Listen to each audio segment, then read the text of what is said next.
I didn't care about technique at all when I first started training. It didn't matter to me at all. All I want to do is to be able to get as much reps as possible, especially on exercises like push-ups.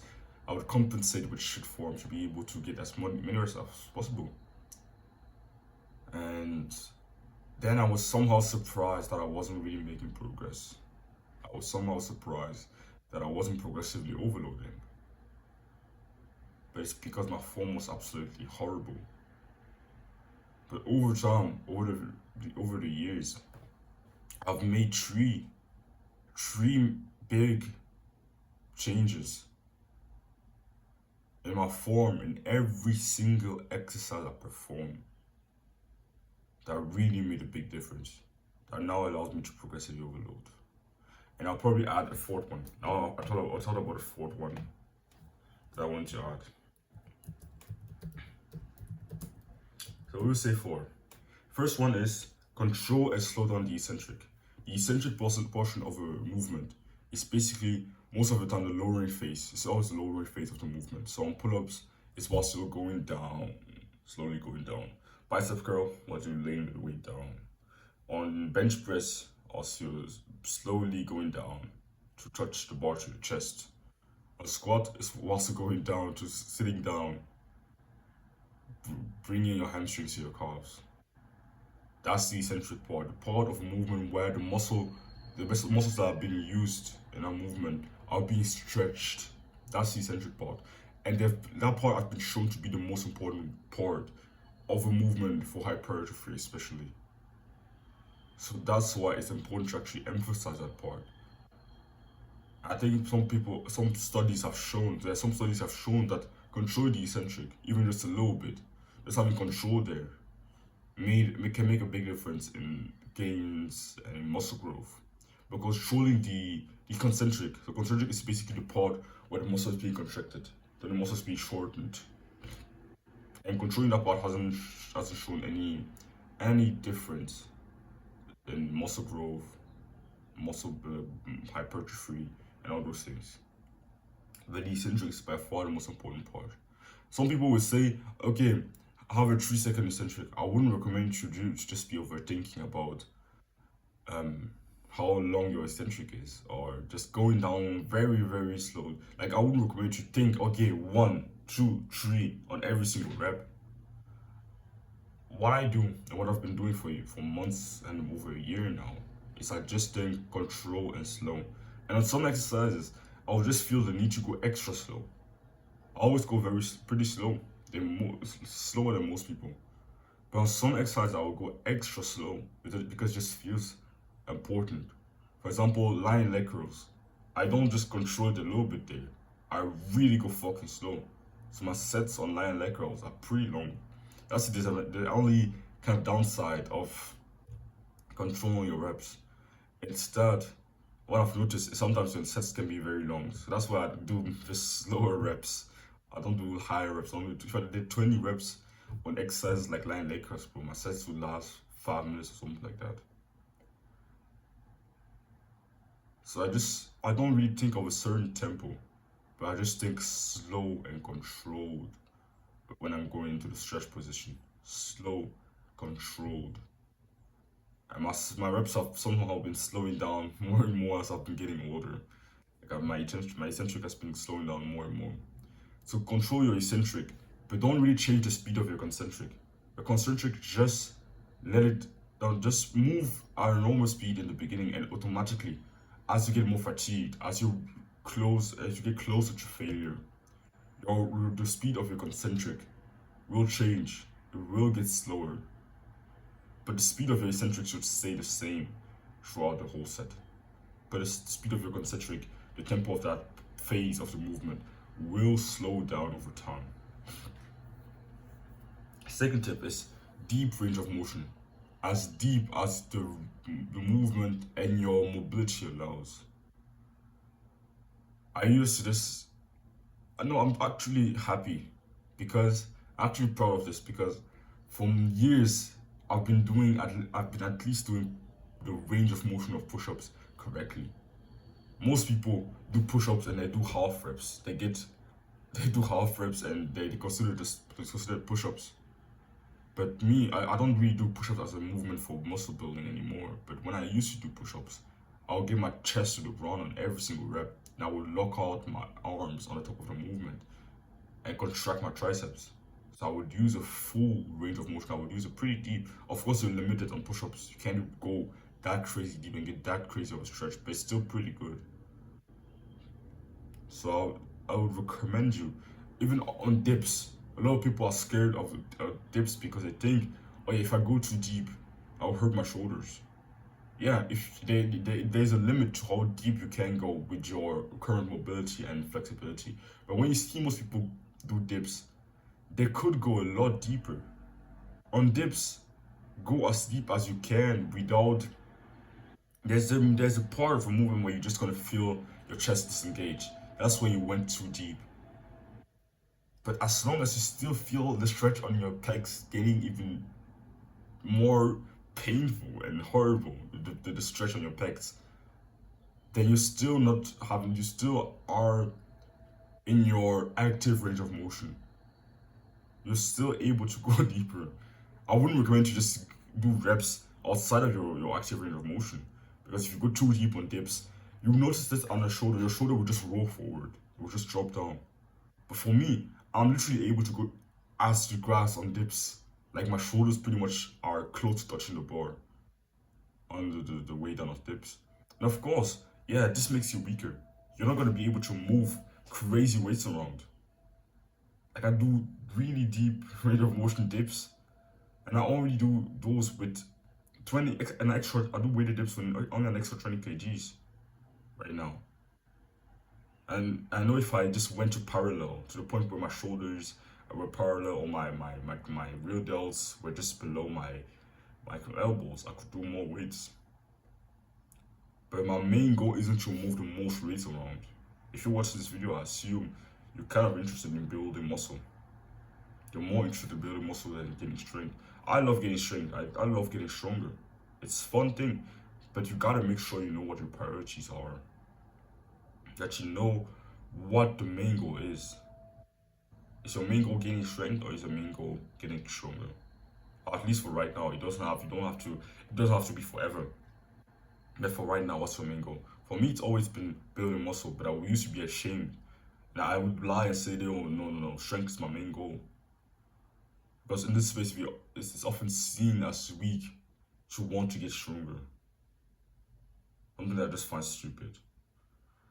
So, deep range of motion as deep as your mobility allows. And there are some exercises, like I said, I would just took dips as an example. When it comes to dips, go as deep as your mobility allows you to go. Go as deep as you can without disengaging your chest, without rolling shoulders forward. So go as deep as you can whilst maintaining good body position.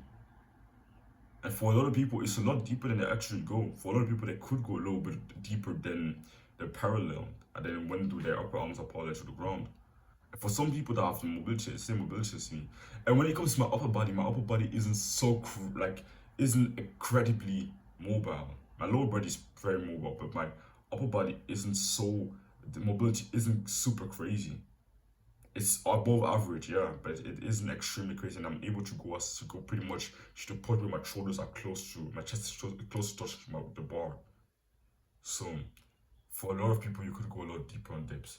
Even on dumbbell incline press, I've gotten a cue from Renaissance Periodization, an amazing YouTube channel run by Mike Israetel. It's a very famous channel, and I've gotten a cue from them when doing dumbbell incline press. Normally, most people, when I do a dumbbell incline press, they go like this. They don't even touch the dumbbells to their body, to their chest or shoulders. And some people that are a little bit better, that are a little bit smarter, they will touch the dumbbells to the chest. And people that are a little bit a level up from there is to touch the dumbbells to your shoulders. Because when you touch the dumbbells to your shoulders, it's a deeper stretch than just touch the dumbbells to your chest. But I've gotten a cue that's even crazier from Renaissance Periodization that I've been using, and I've been just finding it amazing. Literally trying to touch the bar to my bicep. So not going like this to my shoulders and they say, okay, yeah, it's the end of range of motion. I just go literally with the aim of touching the dumbbell through my biceps. And it's absolutely crazy. It's absolutely crazy. The stretch is on my upper chest is absolutely crazy. And like I said, it's been scientifically shown that the stretch position, the stretch part, the lengthening part of a movement is the most important one. So when you're able to go that deep with good form, it's just amazing. It just feels amazing, and you just feel the muscle really being engaged. So when I go really deep, so when I get a deep stretch, I just really feel my upper chest, something that I used to never be able to feel. Where I just went to the point to touch with my chest to the dumbbells. I never felt my upper chest. But now that I'm using this exercise and going that deep, I'm able to feel my upper chest for real. And it's really burning. So it's just an amazing exercise doing it like that. And definitely, I also do another exercise, now for legs or quads. And an exercise that's absolutely scary. And it's a painful one. It's a slow and painful one. Deficit Bulgarian split squats. So already know how painful Bulgarian split squats are. It's been a meme in the fitness space of how painful, horrible that exercise is. I somehow found a way to make it even more painful.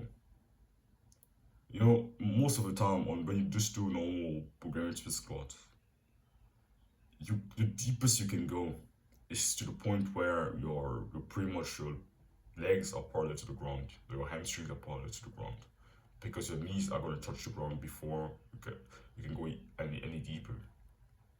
But what I do is I take two plates. I take two 25 kg plates, and I put them on top of each other. Then I put my legs on that, my foot on that, my front foot on those two plates. With the dumbbells in my hands, I put my back leg on the low platform. And I start performing the exercise. And I go as deep as I can. And I gently touch my knee to the ground. I don't just drop it to the ground. I gently touch my knee to the ground, controlling the reps again. And I stay as upright as possible to be able to really keep the emphasis on my quads. And I slowly feel how my hamstrings are touching my calves. And then I come back up. And I repeat that.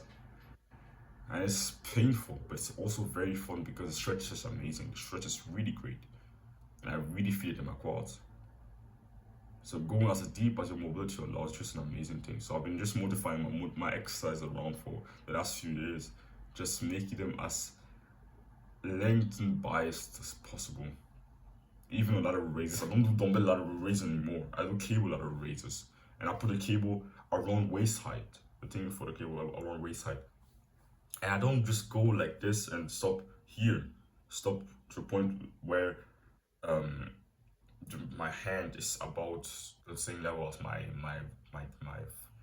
my rear hip. No. I take my hand and I put it as close to the cable stand as possible to get as deep of a stretch on my lateral raises as I can.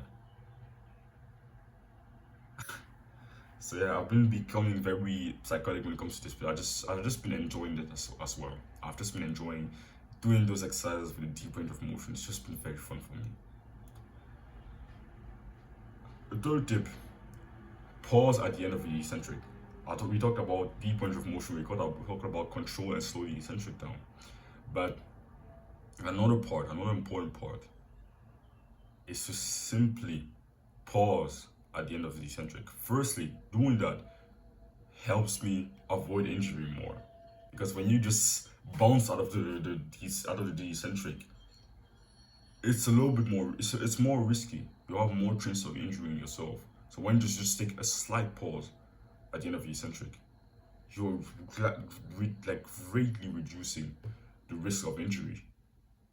But also, it makes sure you're not using momentum, you're not using the stretch reflex to get out of to help you during the movement.